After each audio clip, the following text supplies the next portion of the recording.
this address, I'll briefly like to touch on the lessons that the Moravians have to teach us. And the 3 lessons are based on what Pearson says: holy living, ceaseless praying, cheerful giving, and I want to add fourth one, a passion for Christ. Let's look at each of these. John chapter 1 verse 14 says, "And the Word became flesh and dwelt among us." Jesus entered into a sinful and broken world. He became part of us, and the gospel was proclaimed as a result. The Moravians understood it. They realized that they had to be incarnate into the world in order to be effective. Let me look at each of these in turn. First, holy living. Earlier, we asked the following concerning Moravians. We noted the following concerning Moravians. For the 3 years after they were first founded in 1732, there was a lot of infighting, a lot of quarreling. Then the 24/7 prayer meeting began 3 years after that. And that was followed by revival. And subsequently, as I pointed out, Zinzendorf formed them into small groups: Bible study groups, prayer groups, accountability groups, mutual confession. And as a result, holiness became central in the life of the Moravian community. It's important that we note a fundamental principle here. God brings revival in response to the pleading and prayers of his people. Sometimes he even does it without us. But the only way that revival can be sustained is not by a lot of activity, not even by prayer meetings, but by holiness in the life of the church. Without holiness, the Holy Spirit has got no freedom. The Bible reminds us, do not grieve the Spirit.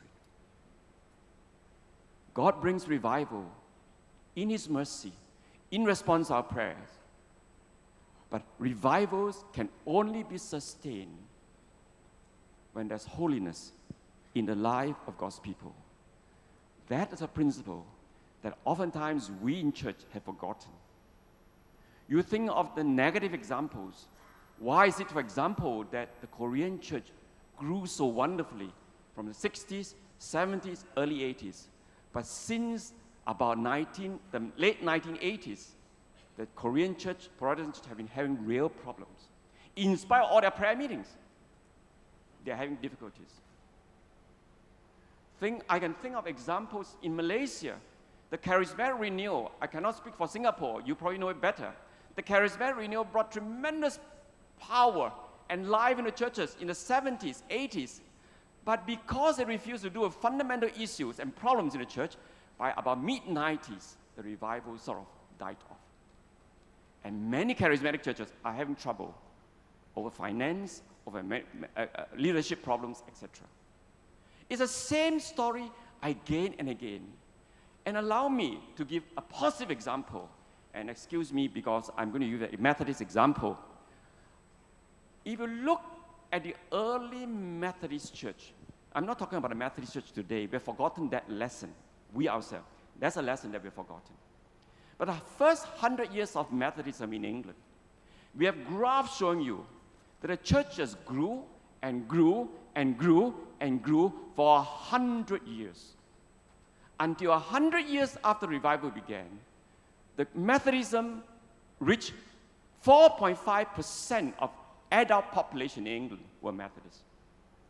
Sadly, let me say this, Methodism in England has been declining ever since. But that does not take away the fact of the first lesson. It was God who brought revival in response to the work of people like Wesley. But Wesley had a central emphasis in his use of class meetings and band meetings. You look carefully and study carefully.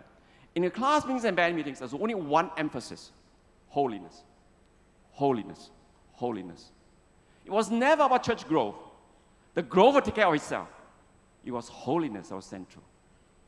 I want to make a comment that some of you may take offense at, and I don't mean in any offensive way.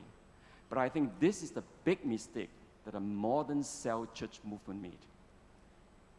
They want the cell churches to become talking about discipleship and evangelism at the same time. That cannot work. That can never work. The moment you talk about evangelism, you bring new members in the cell group. The cell group then no longer can function with intimacy and honesty and frankness. You know, in Wesley's case, outsiders were only allowed to join a cell group for twice. And after that, you must commit yourself either fully or you're out. Cell groups sometimes stay together through praying for one another, through sustaining one another, through mutual confessions. Methodism became a holy movement. And that allowed the revival to sustain. And that's a lesson that modern-day Methodism have largely forgotten throughout the world. This brings me to yet another major concern. When I travel around, when you look at history in the modern period, the one thing that has driven powerful revivals, Reformation, mission movements, again and again you find that at the heart of it is the prayers of God's people and holy living was central. I travel a lot around in Asia. I find the emphasis on holy living not frequently mentioned, not frequently found. I can tell you that this is a fact of the Malaysian church.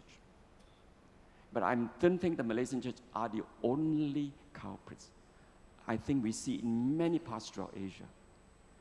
And as God lays upon us in Asia the burden of being a major player in world missions in the coming generation, we will not be able to do that unless we learn the principle of prayer and unless we come back to holy living and place it as a central emphasis in our churches. If the Singapore church or the church in Asia is going to play a major part in missions, we need to recover that.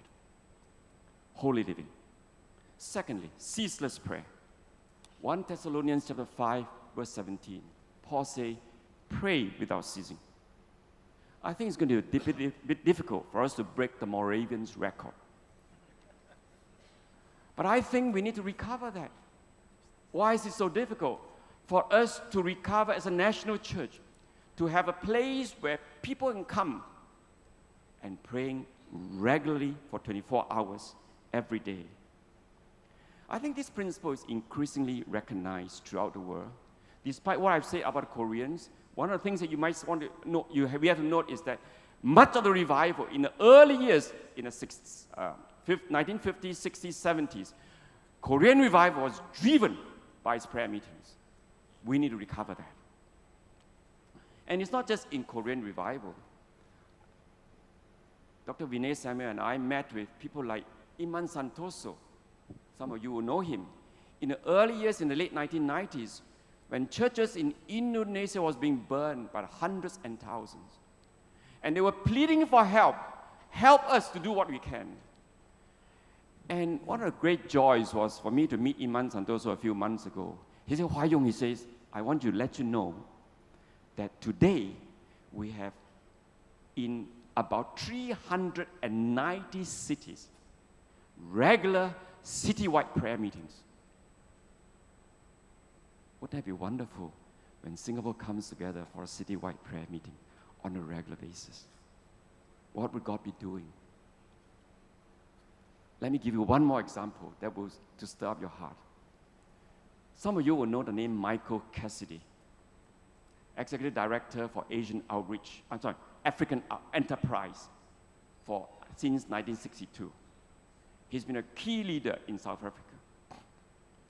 He and his friends were involved in much of the behind the scenes as a church, helping with the reconciliation approaches, concerns in South Africa in the years leading to the end of the apartheid. We hear of the other efforts being made by the government, etc. But this is a Christian part that's rarely heard. 6 weeks before the elections were scheduled in 1994, everybody was looking forward to it. But the three major parties, ANC, the Afrikaans Party, and the Zulu Party, could not agree. Civil war was about to break out. People were still killing each other by the 50s, 100s every week. Bombs exploding all over the place. If there was no election going forward, South Africa were broken out in a civil war. It was at a point when the international community brought in Lord Carrington, Henry Kissinger, you know the names, British Secretary of State and American US Secretary of State, brought in to bring about negotiations, to bring a breakthrough. They worked at it for 1-2 days. They just found that it was impossible. They gave up. And both of them immediately flew out. Why? Because they knew the chaos would come very soon. During the negotiations for peace, Michael Cassidy and others have invited a Kenyan Christian, Professor Okumu, to participate in that negotiations. And Okumu, when the whole negotiations broke down, Okumu called Michael Cassidy. He says, Kissinger is leaving, Carrington is leaving, I'm leaving. And Michael Cassidy said, you cannot leave. We have invested too much in this. You go ahead and do it, and keep trying. We were praying for you. In fact, for the last 2 years, the whole church has been praying 24/7 in South Africa, leading up to 1994. And finally, through a series of miraculous incidents, Okumu met the representatives of all three major parties, brought them a formula, and each of the representatives says, I think our leaders would agree to that. And that took place in a VIP room of Durban Stadium. Up above them in the stadium, 25,000 Christians were praying. The climax of the 2-year 24/7 prayer meeting. And when finally the breakthrough came and elections went forward, all the newspapers throughout the world announced a miracle, but few of them recognized or knew where the miracle took place. But I want you to understand the implication of that. It's not just a miracle in South Africa. Exactly at the same time, within 1, 2, 3 weeks of the same period, the civil war in Rwanda broke out.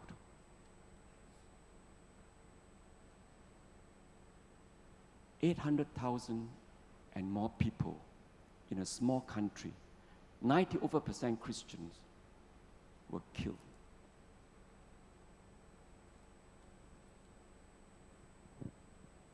The lesson we can learn from Moravians is ceaseless praying. We're a church in Asia, in Singapore, learn this. Thirdly, cheerful giving. I think my time is moving on, I need to hurry. Cheerful giving. The Moravians were cheerful givers. Not of money, because unlike the Singapore church, they had very little money. One community of refugees, how much money can you have? But what they gave of themselves. And not only one missionary for every 60 members, but when they went to a place, the missionaries learned to identify with the local people. For example, both in Jamaica and in South Africa, where blacks were looked down upon by the whites, they, although white, identified with the blacks by doing manual work side by side with them. That was the way they gave themselves. They learned to build community with them.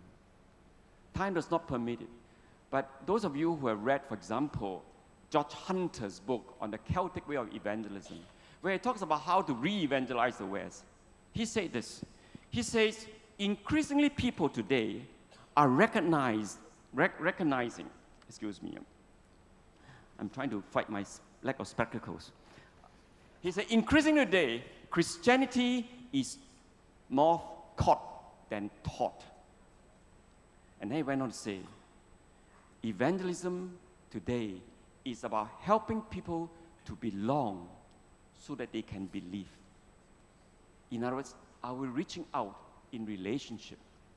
If you don't believe me, by the way, go back to your church next Sunday, ask how many people came to know Jesus Christ through philosophical arguments, through signs and wonders, or through relationships because some sister, some brother, some friend you'll find that the majority of church members came to know Jesus Christ through relationships.